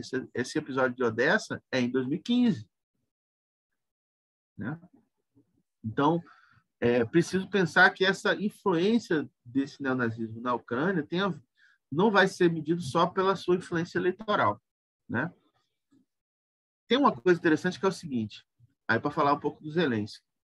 O Zelensky, ele é um palhaço, no pior sentido da palavra, e que a avó da minha filha não escute isso, porque ela é tipo do teatro e ela é palhaço, né? Então ela vai ficar pé da vida se ver que eu estou chamando ele de palhaço. Mas ele é um fantoche, né, de grandes interesses que estão por trás disso tudo.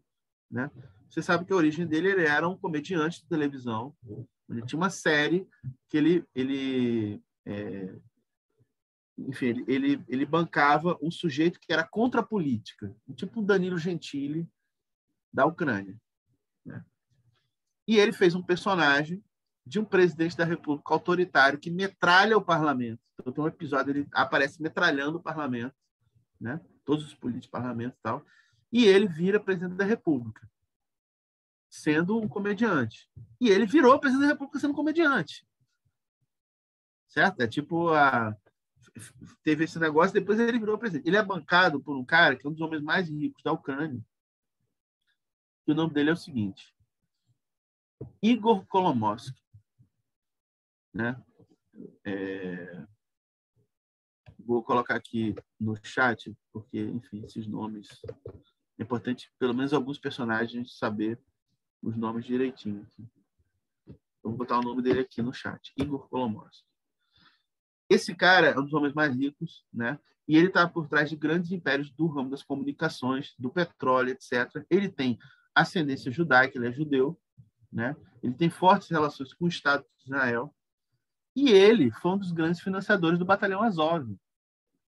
Aí você pensa, vê como é complexo o negócio. O cara é judeu e ele bancou a formação de um batalhão de inspiração neonazista. né? Aí eu tenho um colega que é o Frank de Paula, que é um grande estudioso, eu consulto muitas coisas dele para falar aqui, né? Que ele fala, mas além de ser judeu, ele é rico. É isso que explica porque que, né, ele vai, nesse conflito todo, vai lá e apoia, né, um troço neonazi, né? É bizarro o negócio. É um cenário muito complexo que faz com que... E ele é tipo dono do canal de televisão que se chama Mais, onde passava esse programa do Zelensky, né? Que teve por trás da grande articulação de mídia que tornou o Zelensky presidente da República. O que ocorre basicamente é o seguinte: tem essa revolta do Euromaidan, o governo pró-russo cai e é eleito um governo de extrema-direita. Esse governo de extrema-direita vai caindo em desgraça porque vão se multiplicando escândalos de corrupção. Adiante disso, quem é que sucede ele? O Zelensky, que é um governante pró-União Europeia, bancado pelo Igor Kolomoisky, né? Então, tem toda essa complexidade ali dentro que não dá para simplesmente falar assim, ele não pode ser neonazista porque ele é judeu. E aí você percebe, não, ele propriamente não é neonazista, mas ele é conivente. Percebe? Ele é conivente. Então, enfim, é um cenário complexo que a gente está ali diante. E eu temo, e esse que é o ponto, que eu temo que essa extrema-direita vá se fortalecer com esse conflito. Que se coloque, no final das contas, depois disso tudo, como a alternativa de poder dentro da Ucrânia. E aí sim a gente vai estar no risco de ter um regime neonazi, né, com fortes conotações nesse sentido. Então, eu acho que tem uma coisa, gente, no mundo de hoje, do século XXI, onde as pessoas não têm...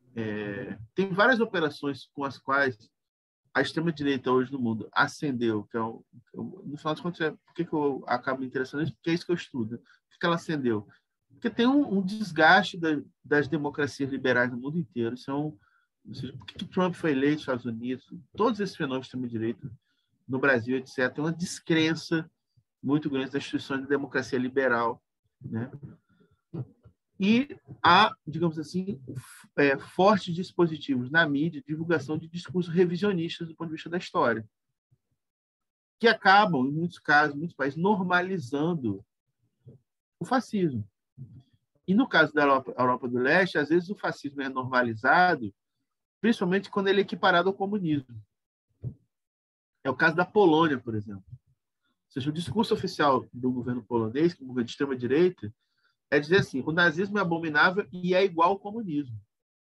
E aí eles podem apelar para o fato de que a Polônia sofreu na mão dos nazistas e depois sofreu na mão do stalinismo. Percebe? Isso que é uma tragédia, porque ali é diferente do Brasil, desse discurso contra o perigo comunista brasileiro, que é um negócio idiota mesmo. Isso nunca teve possibilidade, né? O socialismo nunca teve colocado no horizonte concreto brasileiro. Mas tem países onde isso foi tentado. E, portanto, o nível de trauma é maior em relação a esse tema, e isso acaba dando um certo realismo para esse discurso revisionista. No caso da Hungria, hoje em dia, é esquizofrênico. Todo mundo falou agora, o Viktor Orbán foi reeleito pela 5ª vez, e fizeram uma chapa de frente ampla, e essa chapa não conseguiu nem 30% dos votos. Aí você vai lá na chapa de frente ampla. O maior partido dessa chapa é um partido chamado Jobbik, que é um partido neonazi.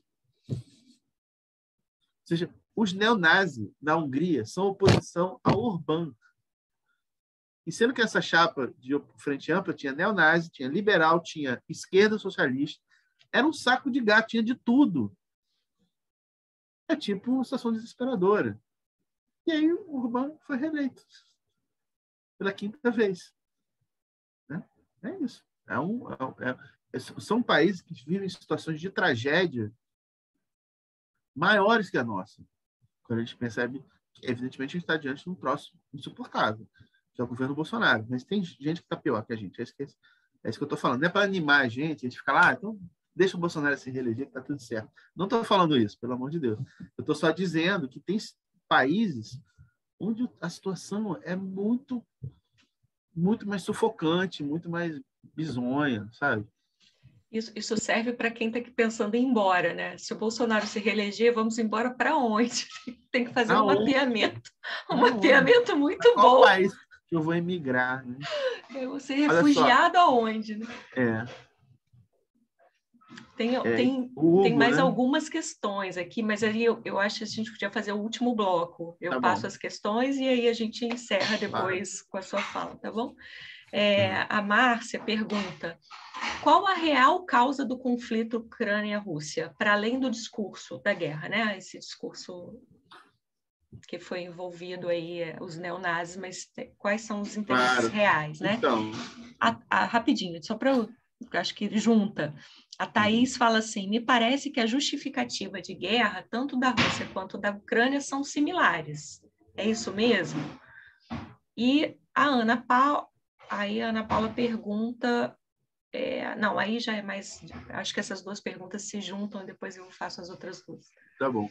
Olha só, tem um motivo muito importante para a explosão desse conflito, que é o expansionismo da OTAN, né? A OTAN, que foi criada ali no contexto da Guerra Fria, para ser uma frente de países ocidentais para se contrapor à União Soviética, e quando acaba a União Soviética, essa aliança militar começa a se expandir e incorporar países que eram antigos membros ou da União Soviética ou do chamado Bloco Socialista, e vão entrando para essa aliança militar.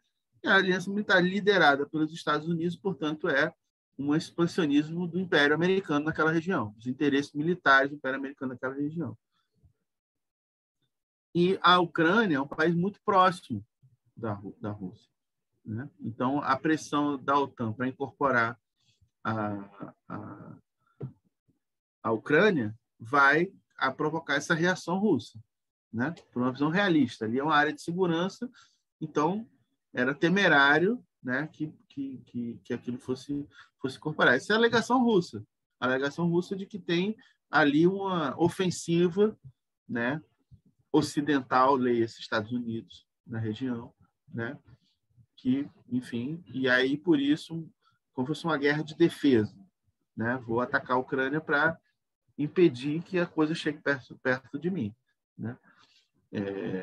Então, é por isso que alguns analistas falam que é uma guerra por procuração, que é um tipo de guerra, né? Ou seja, nos Estados Unidos, que está diretamente ali no conflito. Ele bota um país que tem fragilidades institucionais, que tem um sistema político já deteriorado, para fazer essa guerra, que, no final das contas, estão favorecendo, que, em tese, favoreceriam os Estados Unidos da América, que, no caso do Biden, é importante para fortalecer a sua própria posição interna, né? Que ele está sofrendo desgaste importante, tem um cenário econômico com bastante dificuldade, e isso não é a primeira vez que governantes dos Estados Unidos fazem guerra para tentar recuperar a popularidade interna, né?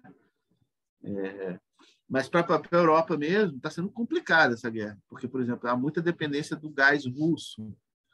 Então, os caras fazem sanções à Rússia para isolar a Rússia, e aí vai o Vladimir Putin e fala: agora vocês vão ter que pagar em rublo, pagar na moeda russa para comprar o gás. E a Alemanha, por exemplo, que é a maior economia da Europa, precisa do gás da Rússia.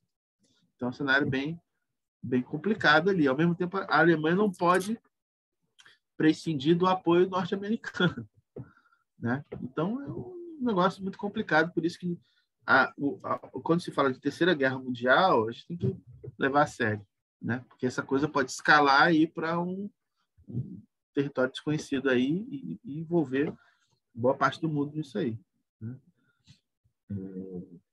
Então, assim, você tem as justificativas do ponto de vista ideológico, discursos, assim, né, para justificar a guerra, que tem várias manipulações, e você tem esses interesses reais que estão ali por detrás da coisa toda. E o Vladimir Zelensky é um cara muito irresponsável, né? Outro dia eu estava conversando com um colega e falou: pô, mas aí, se os neonazis estão crescendo na Ucrânia, é melhor deixar o Zelensky lá? Eu falei: cara, o Zelensky é um cara que, quando começa a invasão russa na Ucrânia, ele fala para a população resistir com Molotov. É muito irresponsável. Porque uma coisa é um país que está devastado pela invasão de uma potência estrangeira, e você é presidente da República, você chega para a população e fala: vamos resistir até o final, então usem Molotov. Não, o cara estava começando a invasão. Você fala para a população civil resistir com Molotov, as pessoas vão, o que vai acontecer? Vão morrer, cara. Tu joga o coquetel Molotov no carro, no batalhão militar, os caras vão atirar e você vai te matar, pô. O presidente da República falando isso, então o cara é muito irresponsável, né? Então, nesse ponto, vamos dizer assim, o Lula está certo, né? Quando ele fez daquela famosa entrevista para a revista Time, ou seja, o Zelensky também tem responsabilidade nisso, ele é um responsável, né? Tanto quanto o Putin, porque cortaram a parte. O Lula falou que o Putin era responsável e o Zelensky também, né? O pessoal parece que o Lula falou que era só o Zelensky o responsável pela guerra, não é isso que ele falou, né? Pode fazer várias críticas ao Lula, mas essa eu acho que achei razoável o que ele falou ali, né? Enfim, vamos lá. E aí tem agora duas perguntas. Professor, estendendo a pergunta da Mariana aqui para o Brasil, o número de neonazis, né, na sua opinião, é significante? Tem uma colega que estuda esse tema, ela chama Adriana, esqueci o sobrenome dela, que ela é a maior estudiosa no tema dos grupos neonazis brasileiros. Ela falou que desde que Bolsonaro foi eleito, os grupos multiplicaram por 3. Muitas células, grupos nazis, mas são muitos grupelhos. Não que eles não possam fazer atentados terroristas, né? Mas assim, o nazismo lá na Alemanha dos anos 30 era um movimento de massas, era um partido de massa, e eles chegam ao poder e eles ganham muito apoio eleitoral. O neonazismo hoje são uma rede de pequenos agrupamentos que praticam ações terroristas, que praticam crimes de ódio, mas a proporção é muito diferente, né? Mas a gente pode dizer assim que o governo Bolsonaro é conivente com essa expansão desses grupelhos neonazistas no Brasil. Isso com certeza é possível afirmar. Adriana Duarte, o nome dela, é antropóloga e a maior estudiosa brasileira no tempo. Professor, a população da Ucrânia tem conhecimento de que estão fortalecendo esses grupos neofascistas? Neonazistas, né? Uhum. E, na sua opinião, aonde essa situação de guerra pode chegar? E as consequências, dá para ter uma noção real de como possa ser? E o Hugo fez uma pergunta, eu ri aqui, que a pergunta do Hugo é outra aula também. Boa tarde, gostaria de saber qual o papel das alas religiosas na construção do movimento fascista e qual seria a relação dessas alas com a formação de grupos paramilitares. Então, eu vou pedir para a gente encerrar perguntas, tá? Mas só para o Demian responder e depois a gente fazer o encerramento da aula. Gente, obrigada aí. Então, valeu. Então, vamos lá. Eu acho assim, que tem o fortalecimento desses grupamentos neofascistas hoje lá na Ucrânia, eles têm a ver com uma situação desesperadora provocada pelo próprio conflito, pela própria guerra, né? Que cria condições para que você comece a relativizar o que são essas coisas, né? Esses grupos têm ganhado influência, embora essa influência não tenha se expressado no terreno eleitoral ainda, mas eles estão se fortalecendo nesse período, né? Nesse contexto. Então, o perigo é esse. Eu acho que o perigo político maior hoje é o fortalecimento. E a Ucrânia hoje, gente, isso é um dado que eu esqueci de falar, ela desde 2014 ela se tornou uma espécie de campo de treinamento de milícias fascistas no mundo inteiro. Tem gente do mundo inteiro que vai lá adquirir treinamento, né? O treinamento volta para os seus países. Inclusive, existem organizações internacionais que recrutam gente de vários países do mundo para, digamos assim, fazer esses treinamentos, né? Acho que ano passado teve um grupo de 9 pessoas no Rio Grande do Sul que foram presas porque estavam fazendo esse recrutamento de gente para ir para a Ucrânia, muito antes do conflito, né? Para fazer esse tipo de treinamento para montagem de células neonazis no Brasil. Então, o que acontece na Ucrânia tem um impacto grande na extrema-direita, em parcelas importantes da extrema-direita internacional. E sobre essa questão das alas religiosas, isso é um debate longuíssimo, né? Daria também, eu acho que a Ariana riu por isso, né? Porque isso realmente daria uma outra conversa. Porque no fascismo você tem de tudo. Você tem gente que cultua o paganismo, que é o caso do nazismo, né?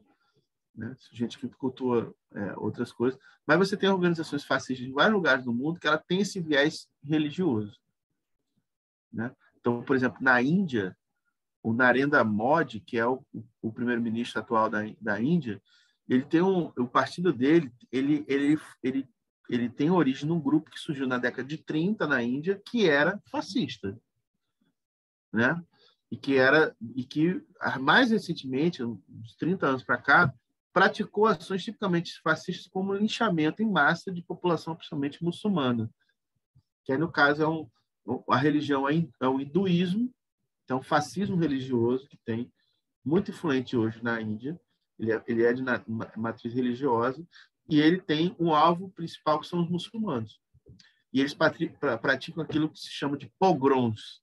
São linchamentos em massa de população muçulmana. Em 1992 e 2002, teve 2 grandes massacres na Índia, onde, em 92, foi uma mesquita muçulmana que foi destruída por uma mobilização de massa de hindus, né, que acreditavam que a mesquita tinha sido construída em cima de um templo e blá, blá, blá, por causa de que uma liderança religiosa, tipo o Malafaia hindu, começou a fomentar as pessoas para fazer isso. Os caras foram lá e devastaram uma mesquita e mataram 300 pessoas e seguiram distúrbios. Na Índia, o resultado foi mais de 3.000 mortes. Eles chamam de pogroms, né? Que era mais ou menos o que os nazistas faziam contra os judeus na Europa. Isso é coisa de 30 anos atrás, né? E o atual primeiro-ministro da Índia, ele é um representante disso, foi eleito, né? Ele está por trás de alguns massacres importantes na própria Índia. Então, a gente tem vários exemplos, né, de movimentos fascistas que se utilizam de um discurso religioso sectário, fundamentalista, né? E aí você pode encontrar isso em qualquer das grandes matrizes religiosas no mundo. Você vai encontrar isso também com cristãos, né? que podem se organizar, né, para fazer esse tipo de coisa. Enfim, que eu posso falar aqui, aí seria realmente uma outra aula, né, para a gente tratar desses outros temas. Mas isso é possível, está colocado como possibilidade. Se a pergunta foi para saber se isso é possível, isso tem possibilidades, porque você pode apelar para o fundamentalismo para você condenar o outro, dizendo que a outra pessoa é infiel, que não acredita em Deus, e aí o Deus é só um que vale, e aí se utilizar disso para cometer massacres. Isso pode acontecer. Isso. Demian, eu, assim, estou aqui super feliz com essa aula, quero te agradecer muito a sua disponibilidade. A gente sabe que é difícil, né? Nesses tempos remotos aí, a gente está, né? Enfim, pessoas adoecidas, a gente adoece, e aí ter esse tempinho para disponibilizar para a gente, eu só tenho a agradecer. Eu vou passar para a Valéria e para a Márcia também, para elas fazerem encerramento, depois a gente passa para você, para os agradecimentos finais, e já realmente fica o convite, viu? Você está convidado aí para retornar o ano que vem, para a gente pensar um outro tema. Obrigada. Verdade. Nessa onda aí da Ariane, eu embarco. O convite está reafirmado e realmente é uma potência assim, que a gente começa a refletir sobre uma série de questões, né? E esse aprendizado mesmo é um aprendizado de fazer essas articulações, de tentar compreender essa lógica que você traz com tanta leveza, embora o tema seja tão, não diria pesado, mas um tema que nos remete aí a muito mergulho no entendimento dessas contradições, desses processos todos que são tão complexos de entendimento. Então, só agradecimento, Demian. Muito obrigada mesmo. E aí já fica o convite para o próximo bloco do ciclo de debates. Um grande abraço, foi um prazer te conhecer. Espero que possamos, numa próxima, né, nossa próxima rodada, ser presencial. Sim, verdade. Bom, muito obrigada, Demian, e assim como Valéria e a Ariane já disseram, foi muito importante seus esclarecimentos, Eu, até o momento, estava evitando até conversar sobre esse tema, porque são tantas opiniões que eu estava fechada para balanço. Eu falei, antes de entender isso um pouco melhor, eu não me pronuncio, porque eu não vou ficar aqui nas especulações fantasiosas, né? A gente precisa ter realmente uma fundamentação teórica e política para poder emitir comentários e não cometer equívocos graves. Então, te agradeço muito por contribuir muito com os nossos esclarecimentos. O convite está feito, reafirmado. Eu tinha certeza que ia aprender muito hoje e não foi diferente. E dizer para os colegas que estão presentes, né, que contem para os ausentes, que depois vão poder acessar a aula, né, no ECOA, no nosso site da PUC. Eu acho que vale muito a pena também para se situar nesse momento tão importante, porque a gente remete ao Brasil, lembra logo ao Bolsonaro, e a gente, né, tem uma série de coisas que eu acho que foi fundamental da tua fala, assim, além dos dados reais, né, dos ocorridos, é falar dessa complexidade, né? Eu acho que a gente está num momento em que as pessoas estão simplificando tudo. Então, a gente cria jargões, rótulos e sai distribuindo por aí, né, sem nenhuma mediação, sem considerar as contradições, os fundamentos. Então, assim, quero te agradecer muito, parabenizar e passar a palavra agora, voltar para você, para a gente encerrar essa tarde maravilhosa de aprendizado. O tema é horrível, né? Assim, o conteúdo é horrível, mas a tarde foi maravilhosa pelo aprendizado. Pois é, gente. Então, é terrível, né, estudar essas coisas, assim, mas eu estou me metendo aí alguns anos a estudar isso.